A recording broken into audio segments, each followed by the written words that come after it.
감추인 만나 163화 심판을 상징하는 놋.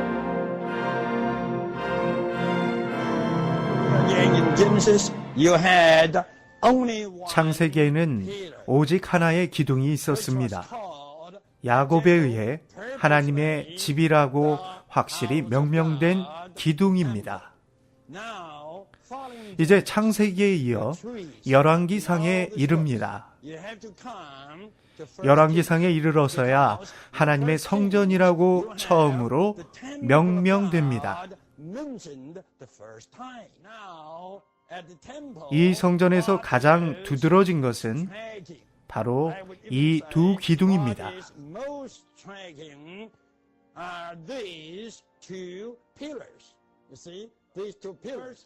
이 두 기둥입니다.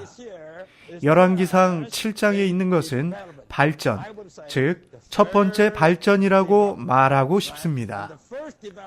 기둥에 대한 씨앗의 첫 번째 발전은 바로 성전 앞의 두 기둥들입니다. 솔로몬에 의해 건축된 것입니다. 창세기의 기둥은 돌기둥이었습니다. 그러나 열왕기상의 두 기둥은 놋입니다.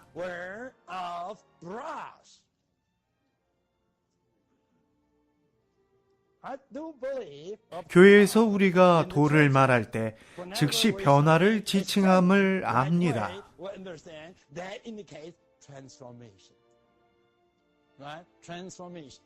우리는 돌이 아니었습니다. 우리는 진흙이었습니다. 진흙 한 덩이였습니다. 그러나 우리는 변화될 수 있습니다. 돌은 바로 변화를 의미합니다. 그러면 놋은 어떻습니까? 성경을 해석하는 원칙을 잊어버리지 마십시오. 상징을 해석하는 데 있어서 놋의 예표는 하나님의 심판입니다.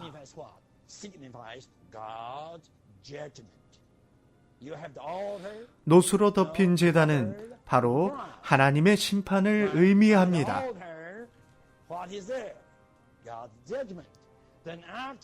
제단을 지나면 물두멍이 있습니다. 정결케 씻는 물두멍입니다. 이것도 역시 놋으로 만들어져 있습니다. 또한 장대에 달린 놋뱀이 있습니다. 이것은 그리스도가 우리를 대신해 하나님께 심판받은 것을 증거합니다. 그러므로 놋은 예표상 항상 하나님의 심판을 의미합니다. 왜 여기 두 기둥이 놋으로 만들어졌겠습니까? 이것이 확실히 지적하는 것은 우리가 기둥이 되려면 깨달아야 할 것이 하나님의 심판 아래 있는 사람들이 되어야 한다는 것입니다. 하나님의 심판 아래 있을 뿐 아니라 항상 당신 자신의 심판 아래에도 있어야 한다는 것을 의미합니다. 바울이 했던 것을 보십시오. 나는 십자가에 못 박혔습니다. 왜 십자가에 못 박혀야 했습니까? 왜냐하면 나는 좋지 않기 때문입니다.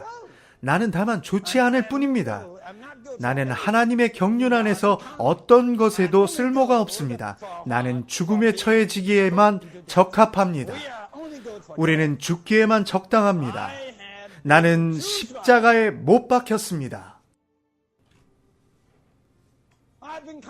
나는 저주를 받았습니다. 나는 저주를 받았습니다. 나는 제쳐졌습니다. 나는 죽음에 넘겨졌습니다. 이것이 다름 아닌 심판입니다. 말해보십시오. 본인 자신에 대한 심판은 어떤 것입니까? 말해보십시오. 이렇게 말하셔야 합니다. 나 자신에 대한 심판은 바로 내가 십자가에 못 박혔다는 것입니다. 나는 아무 것에도 쓸모없습니다. 당신이 기둥이 될 자격이 있다고 생각한다면 그것은 바로 그런 자격이 없다는 것을 의미합니다. 네 형제님은 말하길 교회 안에서 장로가 되기 원하는 자는 절대로 장로가 될 수 없다고 했습니다. 장로가 되고 싶어 하지 마십시오. 일단 장로가 되고 싶어지는 순간 당신은 절대로 장로가 될 수 없습니다. 일단 누군가 장로가 되고 싶어 하는 것을 안 순간 그는 영원까지도 자격이 박탈되는 것입니다. 왜냐고요? 왜냐하면 그는 하나님의 심판 아래에 있지 않기 때문입니다. 당신은 이렇게 말해야 합니다. 나는 자격이 없습니다. 나는 형편없고 죄가 가득하고 부패하고 타락했습니다. 당신은 주님께 주여 저는 타락했고 부패했고 죄가 가득하고 형편없고 가치 없는 자인데 어떻게 이런 장로의 책임을 지겠습니까? 저는 다만 자격이 없습니다. 라고 말해야 합니다. 이것이 바로 노시입니다. 이것이 노시입니다. 누구든 자신을 의롭다 하는 사람, 누구든 자신이 자격이 있다고 하는 사람은 끝장입니다. 교회 생활의 어떤 봉사에서 지도자가 되고 싶어 하는 사람은 결국 모두 다 문제가 되었습니다. 진실을 말하자면 예외가 하나도 없습니다. 교회 건축의 진정한 신원자가 되기에 좋은 사람은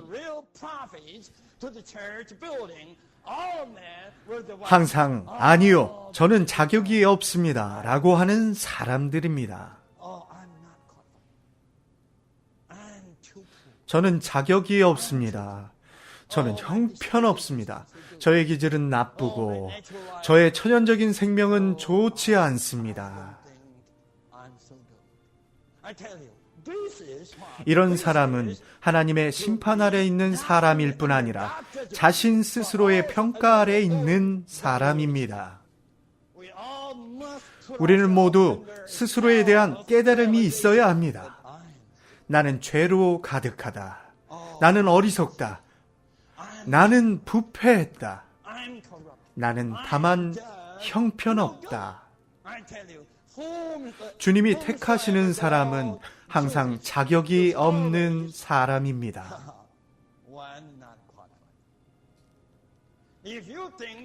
당신 자신이 자격이 있다 생각하면 당신은 끝난 것입니다. 당신은 노시 아닌 스스로 만든 가짜 금입니다. 이것을 아시겠습니까? 노시 무엇입니까?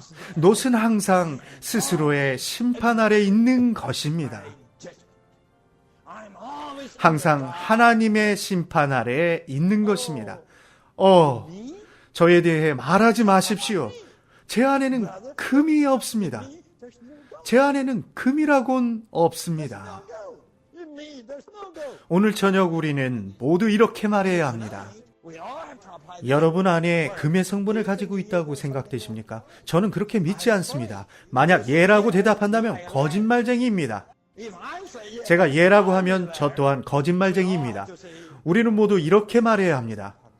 주님, 저에게 긍휼을 더하소서. 제 안에는 선한 것이 없습니다. 그러므로 십자가에 못 박혔습니다.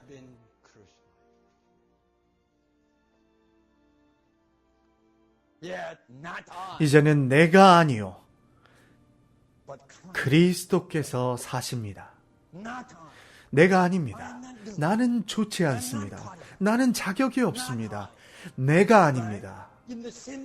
같은 원칙이 고린도전서 15장 10절에 적용됩니다. 바울이 말하길 나의 나 된 것은 내 스스로 된 것이 아니고 하나님의 은혜로 된 것이라. 내 스스로는 아무것도 아닙니다. 내 스스로는 절대 사도가 될 수 없습니다. 내 스스로는 절대로 하나님의 살아있는 말씀의 사역자가 될 수 없습니다. 나의 나 된 것은 하나님의 은혜라. 내가 다른 이들보다 더 수고했으나 그것은 내가 아니요 하나님의 은혜라. 이것이 바로 노시입니다. 이제 아시겠습니까? 예표상 이 그림들에서 노수로 된 기둥은 말하고 있습니다.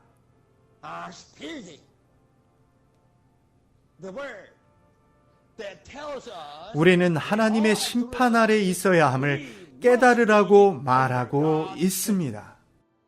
우리는 또한 스스로의 심판 아래에도 있어야 합니다. 이것은 형제들에게만 하는 말이 아니고 자매님들께도 해당합니다. 우리에겐 선한 것이 전혀 없습니다. 우리는 자신을 노시라 여겨야 합니다.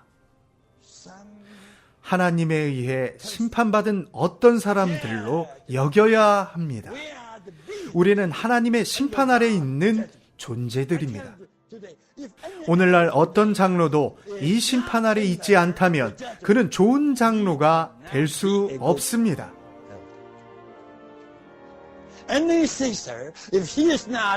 어떤 자매도 이 심판 아래 있지 않다면 그녀는 절대 합당한 본의 자매가 될 수 없습니다.